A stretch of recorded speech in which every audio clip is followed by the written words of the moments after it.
अन्यथा सताया जा रहा है उससे बचा ले। बोलिए और बोलिए। बोलिए। जो अन्यथा सताया जा रहा है उससे बचा ले मुख्यमंत्री जी। ये अल्फाज उस अली अहमद के हैं जिसका बाप कहता था कि मेरा बेटा न डॉक्टर बनेगा न वकील, वो डॉन का बेटा है, डॉन ही बनेगा। और आज देख लो उस डॉन बेटे की हालत क्या हो गई है। मेरा बेटा न डॉक्टर बनेगा न वकील, ये अल्फाज किसी आम बाप के नहीं बल्कि उस माफिया के थे जिसने खुद को कानून से बड़ा राजा समझ रखा था। अतीक अहमद, वो अतीक जो कभी प्रयागराज से लेकर लखनऊ तक दहशत का दूसरा नाम था। वो अतीक जिसे लगता था कि उसके सामने कानून भी झुकेगा, लेकिन वक्त ने ऐसी पलटी मारी कि आज उसी अतीक का बेटा जो कभी करोड़ों की फिरौती मांगता फिरता था, आज सीएम योगी से रहम की भीख मांग रहा है। अन्यथा सताया जा रहा है उससे बचा ले। बोलिए और बोलिए। बोलिए। जो अन्यथा सताया जा रहा है उससे बचा ले मुख्यमंत्री जी। सालों पहले जब अतीक का आतंक अपने चरम पर था और उसने एक बिल्डर को सीना ठोक कर मैसेज किया था, मेरा बेटा न डॉक्टर बनेगा न वकील। अपनी गुंडागर्दी पर जिस अतीक को फक्र था, जिसने अपने बेटों को अपराध विरासत में दिया, अपराध का ताज पहनाया, लेकिन आज वही अली जेल की दीवारों के पीछे हाथ जोड़कर कह रहा है कि मुख्यमंत्री से निवेदन है अब और न सताया जाए, जो होना था वो हो गया। अन्यथा सताया जा रहा है उससे बचा ले मुख्यमंत्री जी। याद कीजिए 2.5 साल पहले की बात। जेल के अंदर से ही अली अतीक ने एक बिल्डर को फोन किया, मांग रखी 5 करोड़ रुपए की रंगदारी और धमकी दी कि पैसे नहीं दिए तो जान से मार दूंगा। और इस खेल में अतीक के साथ था उसका बेटा अली। बाप और बेटे की जोड़ी ने अपराध को बिजनेस बना रखा था। जो कभी दूसरों को घुटनों पर लाते थे, आज खुद घुटनों पर गिरकर गुहार लगा रहे हैं। आज अली की हालत क्या हो गई है? जो करोड़ों की फिरौती मांगता था, आज वो पाई पाई को मोहताज है। लोगों को धमकाने वाला अब सीएम योगी से कैसे गुहार लगा रहा है, ये सुनिए। अन्यथा सताया जा रहा है उससे बचा ले। बोलिए और बोलिए। बोलिए। जो अन्यथा सताया जा रहा है उससे बचा ले मुख्यमंत्री जी। सताया जा रहा। जेल में मैं जिस जगह था अपने होम डिस्ट्रिक्ट में, वहाँ मुझे अकेले रखा गया, न किसी से मिलने की अनुमति थी, न बात करने की अनुमति थी। अब बताइए, भेज दिया गया वहाँ से 400-500 किलोमीटर दूर। अधिवक्ताओं के नाम पे आपसे कुछ लोग मिलने आया करते थे, बताया जा रहा है। आपके पास नकद मिला था पैसा? नगद मिला था पैसा, तो रिफंड के लिए पैसा आया था।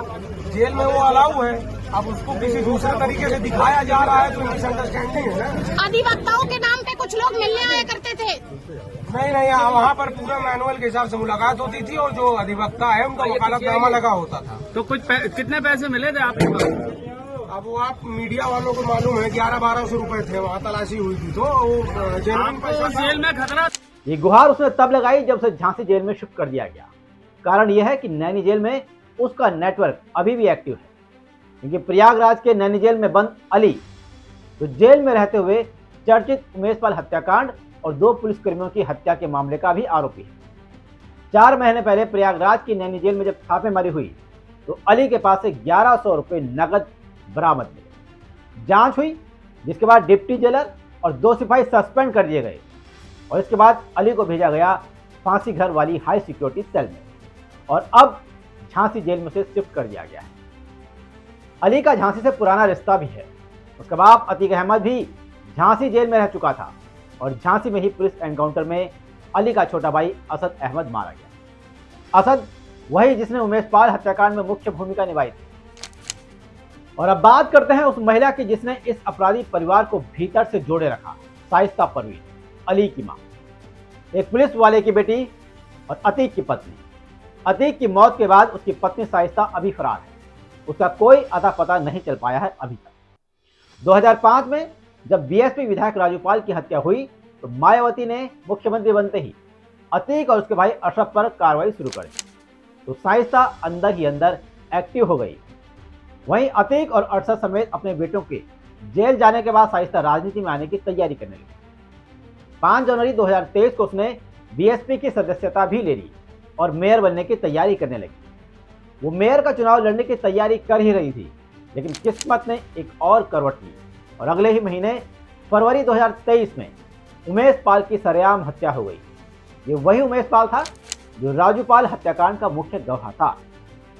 पुलिस सिक्योरिटी के बावजूद मारा गया उसको अतीक के इशारे पर उसके बेटों ने सरेआम गोलियों से छलनी कर दिया, जिसमें शाइस्ता भी आरोपी थी।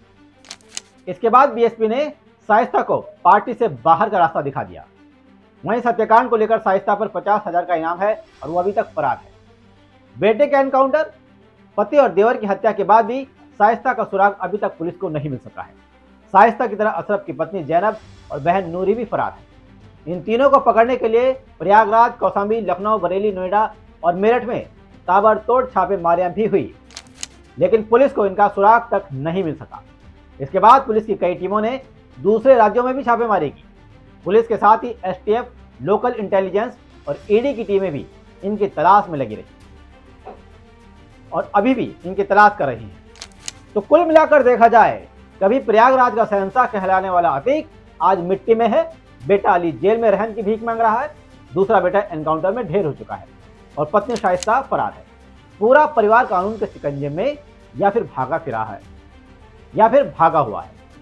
वही वक्त जिसने इस डॉन को उठाया, आज उसी वक्त ने इसे जमीन पर पटक दिया, वो भी सपरिवार। यही होता है अपराध का अंजाम, चाहे आज नहीं तो कल अंजाम तो भुगतना ही पड़ता है।